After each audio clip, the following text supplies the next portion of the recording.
আসসালামু আলাইকুম ওরহমতুল্লাহ। প্রিয় ষষ্ঠ শ্রেণীর শিক্ষার্থী বন্ধুরা, গত ভিডিও ক্লাস পর্যন্ত আমরা মূলত আলোচনা করে শেষ করেছিলাম তোমাদের গণিত পাঠ্য বইয়ের অধ্যায় 2-এর অনুশীলনী 2.1 পর্যন্ত যে বেসিকগুলো ছিল সেই বেসিকগুলো নিয়ে। সো আজকের এই ভিডিও থেকে আমরা যেটা করব, অনুশীলনী 2.1 যেটা রয়েছে সেই 2.1 যে অনুশীলনীটা সেটা আমরা সমাধান করার চেষ্টা করব। সো বন্ধুরা, চলো বেশি কথা না বাড়িয়ে আমাদের ভিডিওর মূল আলোচনা শুরু করে দিই। তবে ভিডিওটি শুরু করার আগে তোমাদের কাছে একটা ছোট্ট রিকোয়েস্ট থাকবে, যদি আমাদের এই চ্যানেলে কোনো ভিডিও তোমার কাছে কোনো রকমের হেল্পফুল মনে হয় তাহলে অবশ্যই আমাদের চ্যানেলটিকে সাবস্ক্রাইব করে দিবে। সো চলো এবার আমরা একটু মূল আলোচনা শুরু করি। সো বরাবরের মতো আমি যেটা করেছি, এখানে পাঞ্জেরি গাইডের পিডিএফটা নিয়ে নিয়েছি, এতে করে আমার অঙ্কেও তোমাদেরকে বোঝাতে সহজ হবে আর অঙ্কের ভুল হওয়ার সম্ভাবনা নাই, অ্যাকুরেসিটা বেশি হবে। সো চলো একটু আমরা সামনে এগিয়ে যাই এবং একটু আলোচনা করি। সো আমাদের আমি একটু মেকশিওর করে নিচ্ছি এটা কি অনুশীলনী কিনা। হ্যাঁ, ঠিক আছে। তো ফার্স্টে আমাদের যে কোয়েশ্চেনটা ছিল সেটা ছিল এরকম যে নিচের সংখ্যাদ্বয়ের প্রথম রাশির সাথে দ্বিতীয় রাশিকে অনুপাতে প্রকাশ করতে বলা হয়েছে। এটা তোমরা যারা বেসিক কনসেপ্টগুলো করেছো তারা অবশ্যই পারবা। আমি প্রতিবারই অনুশীলনী সমাধান করার আগে তোমাদেরকে বারবার বলি, তোমরা উদাহরণের অঙ্কগুলো এবং বেসিকগুলো একটু ভালো করে বোঝার চেষ্টা করবা, তাহলে অনুশীলনীগুলো সবাই নিজেরাই পারবা।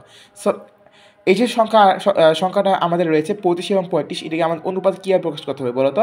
প্রথম রাশি অনুপাত দ্বিতীয় রাশি, তাই না? সো প্রথম রাশি 25 অনুপাত দ্বিতীয় রাশি, এবং এই উভয় রাশিটাকে যদি আমরা, এটা কিন্তু ভাগ হিসেবে আছে তাই না, অনুপাত মানে কিন্তু ভাগ, তাহলে এটাকে যদি আমরা প্রথম রাশি এবং দ্বিতীয় রাশিকে আমরা 5 দ্বারা ভাগ করে দিই, লঘিষ্ঠকরণ করি, তাহলে পাচ্ছি হচ্ছে 5 অনুপাত 7। এর মানেই হচ্ছে এই অনুপাতটাই হচ্ছে এই যে এইটা, ঠিক আছে। এরপরে দেখো একটা দুইটা বর্ণাংশ রয়েছে, মিশ্র বর্ণাংশ। ফার্স্টে কী করবো, অপ্রকৃততে রূপান্তর করে নিব। সো অপ্রকৃত বর্ণাংশে রূপান্তর করলে পাচ্ছি আমরা প্রথম রাশিতে এটা, দ্বিতীয় রাশিতে পাচ্ছি এইটা, তাহলে অনুপাত পাচ্ছি আমরা এইটা। সো এইবার খেয়াল করো, এবার আমাকে এমন একটা সংখ্যা আনতে হবে, উভয় রাশিকে আমাদেরকে এমন একটা সংখ্যা দ্বারা গুণ করতে হবে যাতে করে আমরা এখানে একটা পূর্ণ সংখ্যা পেয়ে যাই, ঠিক আছে, দুই জায়গাতে একটা পূর্ণ সংখ্যা পেয়ে যাই। সো আমি যদি এখানে 15 দ্বারা গুণ করি, দেখো উভয়পক্ষে 15 দ্বারা যদি গুণ করে দিই তাহলে পাচ্ছি 5। আমি যদি 15 দ্বারা গুণ করি তাহলে তোমরা এটা ভগ্নাংশে গুণের মতো করবা, আমি এখানে আর দেখে দিতেছি না। সো আমি যদি ভগ্নাংশে গুণের মতো করে নিই, করলে উত্তরটা পাবো হচ্ছে 110 অনুপাত 141, এবং এটাই হবে আমাদের কাঙ্ক্ষিত উত্তর, ঠিক আছে। সো এবার গ নাম্বারটা যদি একটু খেয়াল করো, বলা হয়েছে 1 বছর 7 মাস এবং শুধু 7 মাস। তাহলে কী করতে হবে বন্ধুরা, নিশ্চয়ই তোমরা বুঝতে পেরেছ। আমাদের 1 বছর 2 মাস যেটা রয়েছে, সেই 1 বছর 2 মাসকে পুরোটাকে আমাদেরকে মাসে কনভার্ট করে নিতে হবে, তাহলে আসবে কত মাস? 14 মাস। এরপর আমরা 14 মাস এবং 7 মাসকে আমরা অনুপাতে প্রকাশ করবো, তারপর লঘিষ্ঠকরণ করলে উত্তর পাচ্ছি কত? 2 অনুপাত 1, ঠিক আছে। তো এটাই হচ্ছে আমাদের উত্তরটা। এবার আমরা যদি এবার দেখো গ নাম্বারটা রয়েছে, এইটা আমি তোমাদের উপর ছেড়ে দিলাম, এটা তোমরা নিজেরাই করবা, ঠিক আছে। এটা তোমরা নিজেরা করে উত্তরটা এখান থেকে মিলে নিবা, 70 অনুপাত 23। তুমি যেভাবে করো উত্তর এটাই আসবে। আবার ইও নাম্বার যেটা রয়েছে, এটা হচ্ছে 2 টাকাকে তোমাদের পয়সাতে রূপান্তর করে নিতে হবে, 100 দ্বারা গুণ করে আমরা 2 টাকাকে 200 পয়সাতে রূপান্তর করে নিব। এরপর তোমরা করলে উত্তর পাওয়া হচ্ছে অনুপাত 5 অনুপাত 1, এবং এই যে এখানে কথাগুলো যেগুলো রয়েছে এই কথাগুলো অবশ্যই লিখে দেওয়ার চেষ্টা করবা, আদারওয়াইজ যেহেতু এটা পাটিগণিত তোমাদের স্যাররা হয়তো ফুল মার্কস নাও দিতে পারে। সো এবার 2 নাম্বার কোয়েশ্চেনটা দিকে একটু খেয়াল করি, যদি আমরা বলা হয়েছে নিচের অনুপাতগুলোকে আমাদের সরলীকরণ করতে হবে। সরলীকরণ মানে হচ্ছে আমরা লঘিষ্ঠকরণ করব, ঠিক আছে। বর্ণাংশ ক্ষেত্রে আমরা যেভাবে লঘিষ্ঠকরণ করতাম, এটাকে যদি আমরা দুইটা রাশিকে আমরা এমন কোনো একটা সংখ্যা দ্বারা ভাগ করি কিংবা গুণ করি যাতে করে একটা ছোট হয়ে যায়, কিংবা একটা পূর্ণ সংখ্যা আসে, এরকম কোনো সংখ্যা দ্বারা আমরা যে ভাগ করে ছোট করি সেটাই কিন্তু মূলত বলা হয় হচ্ছে সরলীকরণ, অনুপাতের সরলীকরণ। সো এখানে দেখো 9 অনুপাত 12 রয়েছে, সরলীকরণ করবো, এটাকে আমরা 3 দ্বারা ভাগ করবো এবং এটাকে আমরা 3 দ্বারা ভাগ করবো, করলে পাইছি কত? 3 অনুপাত 4, এবং এটাই হচ্ছে উত্তর। এরপর যদি খ নাম্বারটা যাও, এটাও তোমরা নিজেরা করতে পারবা। এরপরে যেগুলো রয়েছে খ নাম্বার, গ নাম্বার এবং ঘ নাম্বার, এগুলো তোমরা নিজেরা করবা। আমি তো বারবার বলতেছি যে তোমরা যদি বেসিক কনসেপ্টগুলো একটু ভালো করে বুঝো তাহলে এগুলো একদম পানি বা তোমাদের জন্য, ঠিক আছে। সো এবার আমরা 3 নাম্বার কোয়েশ্চেনটা চলে আসি, একদম 3 নাম্বারে। সো 3 নাম্বার কোয়েশ্চেনটার ক্ষেত্রে একটু খেয়াল করবা, সমতল অনুপাতগুলো খালি ঘর পূরণ করতে বলা হয়েছে। সো এখানে কিছু অনুপাত রয়েছে সমতল, আমরা কি জানি বলতো সমতল অনুপাত আমরা কীভাবে পেতে পারি? যেই রাশিকে এই যে এটা হচ্ছে পূর্ব রাশি এবং এটা হচ্ছে আমাদের উত্তর, এটা হচ্ছে পূর্ব রাশি, এটা হচ্ছে উত্তর রাশি। সো পূর্ব রাশি এবং উত্তর রাশিকে আমরা যদি একই সংখ্যা দ্বারা গুণ করি, করার পর যে মানটা পাবো সেটাই হচ্ছে ওই অনুপাতটার, মানে আগের অনুপাতটার সমতল অনুপাত, ঠিক আছে। সো এই যে দেখো দেওয়া আছে 2 অনুপাত 3 সমান সমান আর 8 অনুপাত খালিঘর। সো খালিঘরে কোনটা বসবে? সো ফার্স্টে আমরা যেটা করলাম, এটাকে ভগ্নাংশে রূপান্তর করে নিলাম। দেখো ভগ্নাংশে আমরা জানি কীভাবে রূপান্তর করতে হয়, প্রথম সংখ্যাটাকে উপরে নিয়ে যাবে এবং দ্বিতীয় সংখ্যাটা আমাদের চলে যাবে নিচে, ঠিক আছে। অনুরূপভাবে আমরা দ্বিতীয় অনুপাতটাকে ভগ্নাংশে রূপান্তর করে নিলাম। সো খালিঘরের মতোই রাখবা, রাখার পর যেটা করবা, আর গুণ করে দিবা। আর গুণ মানে হচ্ছে এভাবে গুণ করবা এবং এভাবে গুণ করবা, মাঝখানে সমান চিহ্ন বসবে। সো এখানে 2 এবং খালি ঘর গুণ করলাম, সমান চিহ্ন 3 এবং 8 গুণ করলাম। তারপর আমরা এই যে 2টা কি আছে, গুণ হিসেবে আছে, যদি আমরা ওই পাশে পাঠিয়ে দিই তাহলে কি হয়ে যাবে, ভাগ হয়ে যাবে। সো ভাগ হয়ে যাওয়ার পর আমরা 2কে 8 দ্বারা কাটাকাটি করে দিলাম, তাহলে পাচ্ছি 4, 3 4 12, তাহলে খালি ঘরে বসবে হচ্ছে 12। ঠিক আছে, এটাই হচ্ছে উত্তর। সো আশা করি তোমরা ক নাম্বারটা বুঝতে পেরেছো। তোমরা যদি ক নাম্বারটা বুঝতে পারো তাহলে খ নাম্বারটা কিন্তু একদম সেম। ঠিক আছে, আর এখানে যে আমরা আগুনটা করেছি এটা কিন্তু অবশ্যই লিখে দিতে হবে সাইড নোট আকারে। ঠিক আছে, সো এখানে খ নাম্বারটা তোমাদের জন্য পড়া থাকলে তোমরা এটা নিজেরা করবা, এবং গ নাম্বার যেটা রয়েছে এটা তোমরা নিজেরা করতে পারবা। আমি বললামই তো তোমাদেরকে আমি কখনোই আমি অনুশীলন কিন্তু পুরোটা করে দিই না, কারণ অনুশীলনে যদি পুরোটা করিয়ে দেয় তাহলে আসলে তোমাদের প্র্যাকটিস হচ্ছে না এবং তোমরা বুঝতে পারবে না তোমরা আসলে কতটুকু পড়তে পেরেছো। সো সেই কারণে আমি যেটা করি, একটাকে 2টা অঙ্ক দেখিয়ে দিয়ে হুবহু একই রকম অঙ্কগুলো আমি কিন্তু স্কিপ করে যাই, এবং তোমাদের কাছে আমার আশা থাকবে তোমরা এই অঙ্কগুলো নিজেরা করার চেষ্টা করবে, এবং আশা করি তোমরা করতেও পারবা। না করতে পারলে অবশ্যই তোমরা কমেন্ট বক্সে জানাতে পারো, আমি চেষ্টা করবো উত্তর দেওয়ার জন্য। সো ঘ নাম্বার যেটা রয়েছে সেটাকেও তোমরা নিজেরা করতে পারবা। এবং সর্বশেষ যদি আমরা নিচে চলে আসি, 4 নাম্বার কোয়েশ্চেন রয়েছে এখানে একটা, বলা হয়েছে একটি হলঘরের প্রস্থ ও দৈর্ঘ্যের অনুপাত হচ্ছে 2:5, প্রস্থ ও দৈর্ঘ্যের সম্ভাব্য মান বসে সারণীটি পূরণ করো। সো এটা আসলে এই যে আমরা যে এই অঙ্কগুলো করেছিলাম না, এই অঙ্কগুলো যে করেছিলাম না, একদম অনেকটা এইরকমই। ঠিক আছে, সো এক ক্ষেত্রে আমার দৈর্ঘ্য আছে আর এক ক্ষেত্রে প্রস্থ আছে, আবার এক ক্ষেত্রে দৈর্ঘ্য নাই এক ক্ষেত্রে প্রস্থ নাই। ঠিক আছে, সো এই ক্ষেত্রে আমরা যেখানে যে মানটা নাই সেই মানটাকে আমরা ওই খালি ঘর হিসেবে কল্পনা করে নিতে পারি, কিংবা আমরা প্রস্থ কিংবা দৈর্ঘ্য লিখেই অঙ্কটা করে দিতে পারি। তো ফার্স্টে দেখো প্রস্থ অনুপাত দৈর্ঘ্য, এখানে কিন্তু অনুপাতটা ছিল কি প্রস্থ অনুপাত দৈর্ঘ্য। তাহলে আমরা দেখতেছিলাম যে প্রস্থ অনুপাত দৈর্ঘ্য সমান পাচ্ছিলাম 5/2, বা এটাকে আমরা বর্ণাশ্রী রূপান্তর করলে আমরা এটা পাচ্ছিলাম। এখন দৈর্ঘ্য যদি 50 মিটার হয়, এই যে দৈর্ঘ্য যেটা ছিল, দৈর্ঘ্য যদি 50 মিটার হয় তাহলে আমরা দৈর্ঘ্যে যে 50 মিটার বসিয়ে দিব, তাহলে প্রস্থটা কিন্তু আমরা বসাতে পারছি না, কারণ এই যে এই সারণী বরাবর কিন্তু প্রস্থ নাই। সো প্রস্থটা বার করার জন্য প্রস্থ আমরা যেভাবে ছিল সেভাবে রেখে দিলাম। তারপরে আমরা যদি ম্যাথ করি, ক্যালকুলেশন করি, করলে আমরা মান পাচ্ছি হচ্ছে 20 মিটার, তো খালি করে বসে 20 মিটার। একইভাবে আমরা 2 নম্বর কোয়েশ্চেনটার ক্ষেত্রে আমরা এই যে আমরা যে এটা তৈরি করলাম না, এটাকে তোমরা একটা ছাঁচ হিসেবে কল্পনা করতে পারো। সেই ছাঁচের মধ্যে আমরা জাস্ট সংখ্যাগুলো বসাবো, আমরা দৈর্ঘ্য এবং প্রস্থ পেয়ে যাবো। ঠিক আছে, সেখানে প্রস্থ রয়েছে, আমরা এখানে প্রস্থের জায়গায় 40 বসিয়ে দিয়ে ক্যালকুলেশন করলে দৈর্ঘ্যটা পেয়ে যাবো। এবং 3 নম্বর ক্ষেত্রে আমরা 200 বসিয়ে দিব হচ্ছে দৈর্ঘ্য ক্ষেত্রে, তাহলে আমরা প্রস্থ পেয়ে যাবো। এবং 4 নম্বর ক্ষেত্রে 160 বসিয়ে দিব আমরা প্রস্থের জায়গায়, তাহলে আমরা দৈর্ঘ্য পেয়ে যাবো। ঠিক আছে, একদম সিম্পল। ঠিক আছে, সো এটা নিয়ে আমি মনে করি না বেশি আলোচনা করার প্রয়োজন রয়েছে। সো এরপর যদি আমরা 5 নম্বর কোয়েশ্চন দিকে একটু খেয়াল করি, বলা হয়েছে নিচে সমতল অনুপাতগুলোকে চিহ্নিত করো। সো এখানে কিছু অনুপাত রয়েছে, আমাকে দেখাতে হবে যে এর মধ্যে কোনটা কোনটা সমতল অনুপাত রয়েছে। সো এখানে 2টা ধাপ রয়েছে, ধাপগুলো একটু তোমাদেরকে একটু পরে শোনাই। প্রদত্ত অনুপাতগুলো হতে সরল অনুপাতগুলো আমাদের খুঁজে বের করে পাশাপাশি লিখতে হবে। ঠিক আছে, সরল অনুপাত যেগুলো রয়েছে সেগুলো আমাদেরকে পাশাপাশি লিখতে হবে। সরল অনুপাতগুলোর গুণিতক অনুপাতগুলো ওই অনুপাতের নিচে লিখতে হবে। সো এবার দেখো, ফার্স্টে আমরা কী করলাম, সমতল অনুপাতগুলোকে নিচে লেখা হলো। 12:18 যেটা রয়েছে সেটাকে আমরা ভগ্নাংশে রূপান্তর করে নিলাম। ভগ্নাংশে রূপান্তর করার পর আমরা সরলীকরণ করলে পাচ্ছি হচ্ছে 2:3, এবং এরকমভাবে আমরা সবগুলো অনুপাত যেগুলো রয়েছে সবগুলোকে আমরা সরলীকরণ করে ফেলাম। সরলীকরণ করার পর দেখবা যে হুবহু একরকম যারা রয়েছে তারা কিন্তু সমতল অনুপাত। যেমন দেখো এখানে 2:3 রয়েছে, এরপর এখানেও 2:3 রয়েছে, এবং আর কিন্তু নাই, তাহলে এরা দুজন হবে সমতল অনুপাত। এবং 1:3 এখানে রয়েছে এবং 1:3 এখানে রয়েছে, তাহলে এরা দুজনে হবে সমতল অনুপাত। আবার 3:2 এবং 3:2 রয়েছে, এরাও সমতল অনুপাত। এবার বলতে পারো যে এখানে তো 3:2 রয়েছে, আবার এখানে তো 2:3 রয়েছে এবং এখানে 3:2 রয়েছে, তাহলে এটা তো একই কথা হওয়ার কথা, তাই না? কিন্তু না, এখানে কিন্তু একই কথা কখনোই হবে না। ঠিক আছে, এটা অবশ্যই তোমরা খেয়াল রাখবা। এরপর আমরা 6 নম্বর কোয়েশ্চেনটার দিকে যদি একটু মুভ করি, তাহলে বলা হয়েছে নিচে সরল অনুপাতগুলোকে মিশ্র অনুপাতে প্রকাশ করো। তো নিচে সরল অনুপাত রয়েছে কিছু, এগুলোকে আমাদের মিশ্র অনুপাতে প্রকাশ করতে হবে। মিশ্র অনুপাতে আমরা কী জানি বলো তো, পূর্ব রাশিগুলোকে গুণ করে আমরা পূর্ব রাশি হিসেবে একটা সংখ্যা লিখবো, এবং উত্তর রাশিগুলোকে গুণ করে আমরা উত্তর রাশি হিসেবে একটা সংখ্যা লিখবো। লেখার পর যে অনুপাতটা পাবো সেটাই হচ্ছে আমাদের ওই অনুপাতগুলো মিশ্র অনুপাত। সো এখানে দেখো এই যে ক নাম্বার এবং খ নাম্বার, এই দুইটা আমি তোমাদের জন্য রেখে দিলাম, এই দুইটা তোমরা করবা, করে জাস্ট উত্তরটা মিলিয়ে দিবা।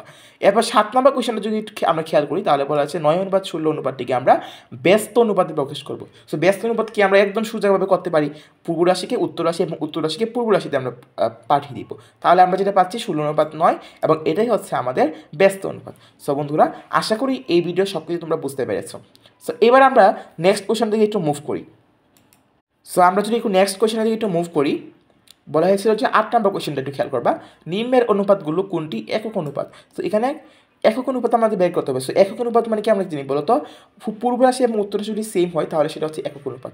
তাহলে এইটা একক অনুপাত হবে না এবং এইটাও হবে না, কিন্তু এইটা থেকেই একক অনুপাত হবে, তাই না? সো এখানে যে কথাগুলো রয়েছে এই কথাগুলো অবশ্যই তোমরা একটু দেখে নিবা এবং পড়ে নিবা। সো আমি বারবার বলতেছি বেসিকগুলো তোমরা যদি একটু ক্লিয়ারলি বুঝো তাহলে কিন্তু এই ম্যাথগুলো করা তোমাদের জন্য একদম দুধপাত, ঠিক আছে, একদম ইজি। সো এবার 9 নম্বর কোশ্চেনটা থেকে যদি আমরা একটু খেয়াল করি, বলা হয়েছে 550 টাকাকে 5:6 এবং 4:7 অনুপাতে ভাগ করো। সো যারা আসলে বেসিক কনসেপ্ট ভিডিওগুলো দেখেছো সেখানে আমরা কিন্তু এরকম উদাহরণ করেছিলাম, 2টা কি 3টার মতো উদাহরণ করেছিলাম। সো সেখান থেকে কিন্তু এই অঙ্কের বেসিক টার্মটা নেওয়া হয়েছে। সো এখান থেকে আমরা যদি করি, দেখো 550 টাকা আছে, তাই না? সো এক্ষেত্রে আমাদের ফার্স্টে ভাগ করতে হবে 5:6 এবং পরে ভাগ করতে হবে আমাদেরকে 4:7। তো ফার্স্টের ক্ষেত্রে যদি আমরা ভাগ করি তাহলে 5 এবং 6কে আমরা যোগ করে দিব, কিন্তু কারণ আমরা কি জানি যে এই সব অঙ্কের ক্ষেত্রে আমাদেরকে অবশ্যই 2টা অনুপাতের রাশিকে আমাদেরকে যোগ করে দিতে হবে। যোগ করে দেওয়ার পর এই 550 গুণ 6, এই যে আমাদের যোগফলটা আসবে তার উপর আমরা প্রথম সংখ্যার ক্ষেত্রে প্রথমটা লিখবো এবং দ্বিতীয় সংখ্যার ক্ষেত্রে দ্বিতীয়টা লিখবো। সো প্রথম অংশের ক্ষেত্রে দেখো 550 টাকার এই যে এখানে কিন্তু এর একটা আছে, ঠিক আছে, 550 টাকার 11/5, 11 হচ্ছে এই যে যোগফলটা এবং প্রথম অংশ ছিল হচ্ছে 5, এই 5টাকে আমরা এখানে এনে বসিয়ে দিলাম। কিন্তু এখানে কিন্তু একটা এর হিসেবে টাকার পরে যে একটা খালি জায়গা আছে এখানে কিন্তু একটা গুণ হিসেবে আসতেছে। সো গুণ যেহেতু আসতেছে তাহলে আমরা গুণের মতো করে করলেই আমরা যদি ম্যাথটা করে ফেলি তাহলে পাচ্ছি কত 250 টাকা। এবং দ্বিতীয় অংশের ক্ষেত্রে আমরা কী করতে পারি, 11/6, 11/6 কেন আসছে, 6 আসতেছে হচ্ছে এই যে দ্বিতীয় অংশটা ছিল 6 এবং 2টা রাশির পূর্ব এবং উত্তর রাশির যোগফলটা ছিল 11, তাহলে 11/6 দ্বারা আমরা গুণ করবো 550কে, তাহলে মান পাচ্ছি 300 টাকা। তো সেমভাবে তোমরা যদি পরের অংশটা করো, পরের অংশটা তোমাদের কাছে আমি হোমওয়ার্ক রাখলাম, এটা তোমরা নিজেরা করবা। তো নিজেরা যদি করো তাহলে উত্তরটা পাবা হচ্ছে এই যে দেখো 200 টাকা এবং 350 টাকা। সো এই অঙ্কগুলো কিন্তু এভাবেই করতে হয়, যে কি তুমি যদি বলো যে না ভাই আমি এটা বুঝি নাই, তাহলে আসলে এই অঙ্কগুলো এভাবেই করতে হয়, ঠিক আছে? সো এই অঙ্কগুলো তোমরা একটু মাথার মধ্যে একটু ঢুকিয়ে নেওয়ার চেষ্টা করো, তাহলেই হবে, আর তেমন কিছু সমস্যা নেই। এরপরে কোশ্চেনে যদি আমরা একটু মুভ করি, বলা হয়েছে পিতা এবং পুত্রের বয়সের অনুপাত 14:3। পিতার বয়স 56 বছর হলে পুত্রের বয়স কত? এটা তো অনেক অনেক মজার, তাই না? এবং এই অঙ্ক কিন্তু অনেক সহজও।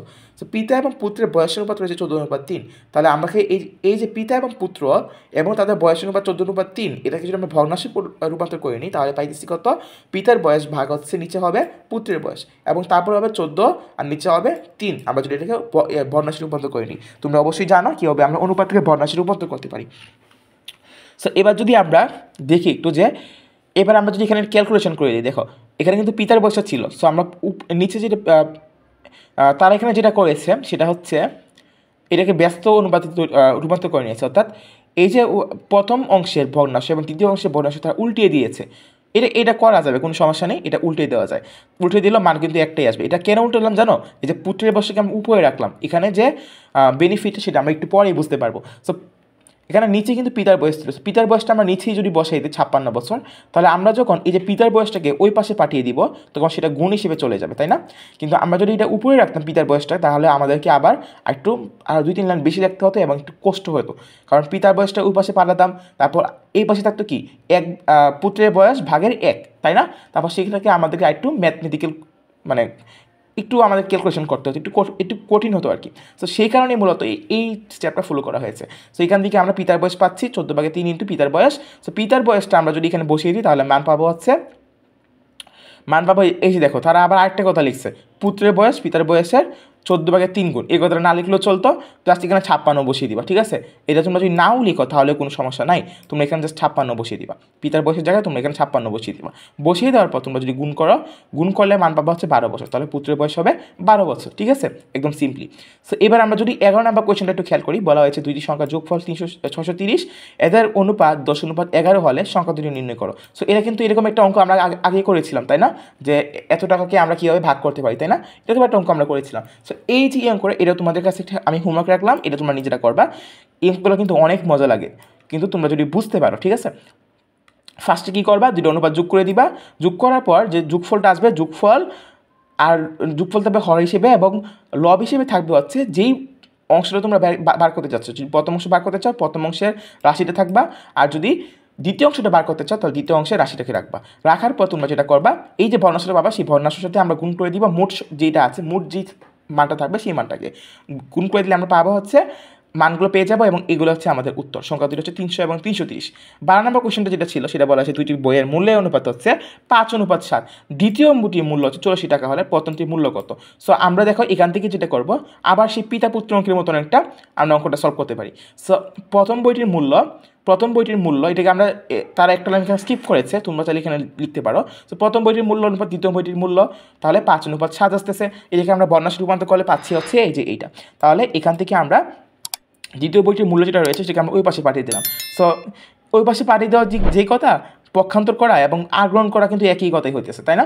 সো এখান থেকে আমরা দ্বিতীয় বইটির মূল্য যেটা পেয়েছি, দ্বিতীয় বইটির মূল্য পেয়েছিলাম 84 টাকা। আমরা যদি মানটা যদি এখানে বসিয়ে দেয়, এই যে এই কথাটা তোমরা যদি এটা নাও লিখো তাতে কোনো সমস্যা নেই। সো আমরা যদি মানটা জাস্ট এখানে বসিয়ে দিই দ্বিতীয় বইটির সাথে, তাহলে আমরা উত্তরটা পাবো হচ্ছে 60 টাকা। ঠিক আছে, তারপর বলা হচ্ছে 13 নম্বর কোশ্চেনটা খেয়াল করবে। 18 ক্যারেটে 20 গ্রাম ওজনের সোনার গহনায় সোনা এবং খাদের অনুপাত হচ্ছে 3:1।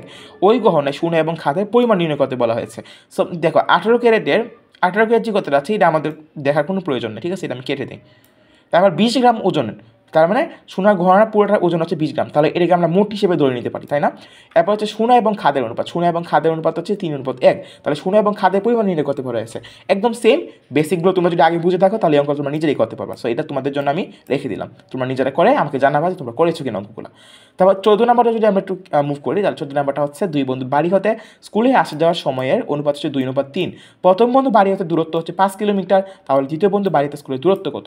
এটা কিন্তু অনেক সিম্পল এবং এটা কিন্তু অনুপাতের মাধ্যমে আমরা বের করতে পারি। সো স্কুলে যাওয়া আসার ক্ষেত্রে অনুপাত হচ্ছে 2:3, এর মানে হচ্ছে প্রথম বন্ধুর বাড়ি থেকে স্কুলে যেতে সময় লাগে হচ্ছে প্রথম বন্ধুর বাড়ি হতে স্কুলে যাওয়ার সময় অনুপাত দ্বিতীয় বন্ধুর বাড়ি হতে স্কুলে যাওয়ার সময় সমান 2:3 হবে, তাই না? এখানে তাহলে লাইনগুলো একটু স্কিপ করেছি, তাদের তোমরা একটু লিখে দেওয়ার চেষ্টা করবা। সো প্রথম বন্ধু বাড়ি হতে স্কুলের দূরত্ব হচ্ছে 5 কিলোমিটার, দ্বিতীয় বন্ধু বাড়িতে স্কুলের দূরত্ব হচ্ছে প্রথম বন্ধু বাড়ি হতে স্কুলের দূরত্ব এর 2/3 গুণ। সো এখানে তারা যেটা করেছে তারা ডাইরেক্ট অঙ্কটা করে ফেলেছে। তোমরা ডাইরেক্ট না করে এখানে যেরকমভাবে অঙ্কটা করা হচ্ছে এভাবে না করে তোমরা অঙ্কটা চেষ্টা করবা অনেকটা এই টাইপে করার জন্য, অঙ্কটা সব থেকে বেশি বেটার হবে, ঠিক আছে? সে 15 নম্বর কোশ্চেনে যদি আমরা একটা মুভ করি তাহলে বলা হচ্ছে পায়েসে দুধ চিনি অনুপাত হচ্ছে 7:2।